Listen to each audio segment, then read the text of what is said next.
یہاں پر یا جو ہے بیچ میں آئی ہے اور یا کے اوپر زبر ہے. مہیا یہاں پر بھی یا بیچ میں آئی ہے اور یا کے اوپر زبر ہے. یعنی یہاں پر یا بیچ میں ہے اور یا پر زبر ہے.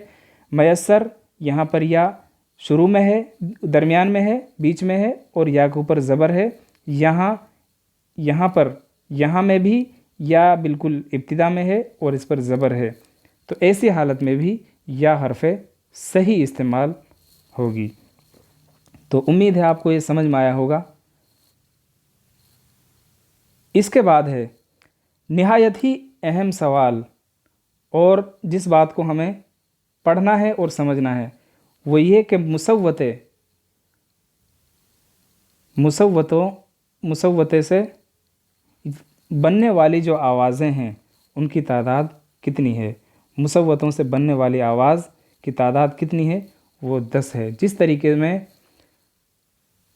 سور جو ہیں وہ ان کی تعداد 11 ہے، ٹھیک اسی طریقے سے اردو میں مسوتوں سے بننے والی، دیکھیں مسوتے 3 ہیں اور مسوتوں سے بننے والی آواز یہ 10 ہیں. اب وہ کون کون سی ہیں وہ آپ پڑھ لیجئے. نمبر 1، اچھا ایک بات اور سمجھ لیجئے، ان میں 3 قصیر مسوتیں ہیں اور 3 طویل مسوتیں ہیں. قصیر کا معنی ہوتا ہے چھوٹا اور طویل کا معنی ہوتا ہے بڑا.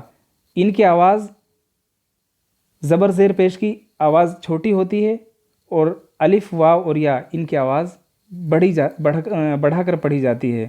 تو اس لحاظ سے ان کو طویل مسوتے کہا جاتا ہے اور ان کو قصیر مسوتے کہا جاتا ہے. لیکن یہ کوئی زیادہ اہم بات نہیں ہے، آپ کو تو صرف ان کی تعداد سمجھنی ہے اور تعداد کے بعد ان کی جو آوازیں ہیں وہ سمجھنی ہیں.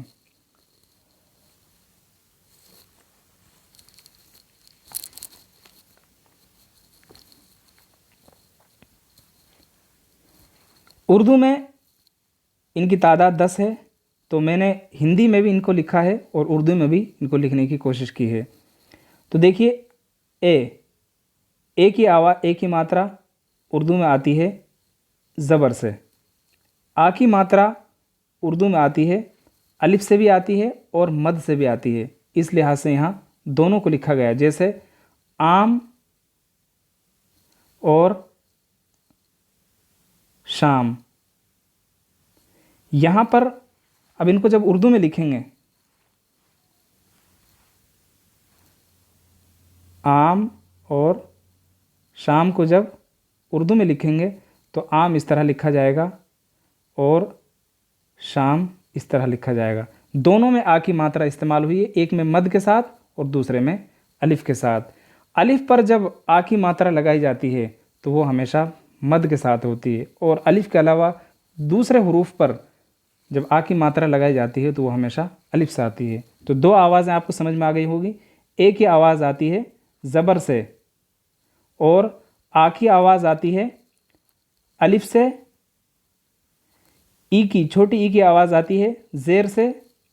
بڑی ای کی آواز آتی ہے ای یا کے ساتھ. او کی آواز آتی ہے پیش کے ساتھ. او کی آواز آتی ہے واو کے ساتھ. اے کی آواز آتی ہے الف اور یا مجہول کے ساتھ. اے، یہ اے ہے، یہ اے ہے. او کی آواز آتی ہے زبر اور واو کے ساتھ، اور او کی آواز آتی ہے الف اور زبر اور واو کے ساتھ. لیکن ان میں پڑھنے میں فرق ہے. اے، اب ان کی مثالیں دیکھ لیجئے. لب، لے، یہاں لے میں اے کی آواز آئی ہے. کام، نام، دام، رات، ان سب میں آ کی آواز آئی ہے. تو ان میں آ کی آواز آئی ہے تو آ کی ماترا کے لیے الف کا استعمال کیا گیا ہے. ای جو ہے اس میں چھوٹی ای کی ماترا کا استعمال ہوا ہے. اس، جس، کس، مل. بڑی ای کی ماترا اس میں کھیر، جھیل، تیر، ڈھیل، کیل وغیرہ. تو یہاں پر بڑی ای کی ماترا کو یا سے لکھا جاتا ہے اور یا سے پہلے زیر لگائی جاتی ہے. او کی ماترا کو اردو میں لکھنے کے لیے پیش لگایا جاتا ہے اور بڑے او کی ماترا کو اردو میں لکھنے کے لیے واو استعمال ہوتا ہے اور واو سے پہلے پیش ہوتا ہے. جیسے پھول یہاں واو آیا ہے اور واو سے پہلے پیش آیا ہے. نور، نور میں واو آیا ہے اور واو سے پہلے پیش آیا ہے. حور یہاں واو کا استعمال ہوا ہے اور واو سے پہلے پیش آیا ہے. دور، روپ وغیرہ. یا مجہول ایک ہی ماترا، ایک، دیکھ، بیل، ریل، کھیل. یہاں یا سے پہلے زبر آیا ہے. ایک ہی ماترا، ایک ہی ماترا. یہاں یا سے پہلے یہاں پر بھی زبر آتا ہے. یہاں یہ ایک، یہ ایک نہیں پڑھا گیا، دیکھ نہیں پڑھا گیا. ایک بیل، ایک دیکھ بیل ریل کھیل. یہاں پیدا، ویسا، پیسہ، ایسا، میدان وغیرہ. تو یہاں آواز میں تھوڑا سا بدلاؤ ہو جاتا ہے. او کی ماترا واو سے آتی ہے اور او کی ماترا بھی واو سے آتی ہے اور واو سے پہلے زبر کا استعمال ہوتا ہے.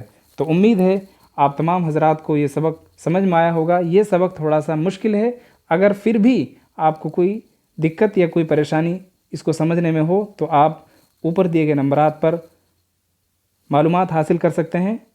انشاءاللہ آپ کی رہبری اور آپ کی رہنمائی کی جائے گی. تو اس ٹاپک سے متعلق میں نے آپ کو کچھ سوالات اس میں دیے ہیں. یہ سوال آپ کو خود حل کرنے ہیں، اور اگر حل کرنے میں کوئی پریشانی آئے تو آپ میسیج کے ذریعے سے ان کا جواب حاصل کر سکتے ہیں. امید ہے آپ کو یہ سبق سمجھ میں آیا ہوگا. یہ جتنے بھی اسباق، جتنے بھی سبق آپ کو پڑھا دیے گئے ہیں، آپ ان کو بار بار پڑھیں، ریپیٹ کریں اور اپنے ساتھیوں کو بھی ان کو شیئر کریں. انشاءاللہ فائدہ ہوگا. تمام مسابقاتی امتحانات کی تیاری کرنے والے حضرات کے لیے یہ بیحد مفید سبق ہیں اور بہت ہی زیادہ کارآمد ثابت ہوں گے. تو آج کا ٹاپک یہیں ختم ہوتا ہے. انشاءاللہ پھر کل ایک نئے ویڈیو کے ساتھ آپ کی خدمت میں حاضر ہوں گے. تب تک کے لیے السلام علیکم ورحمۃ اللہ.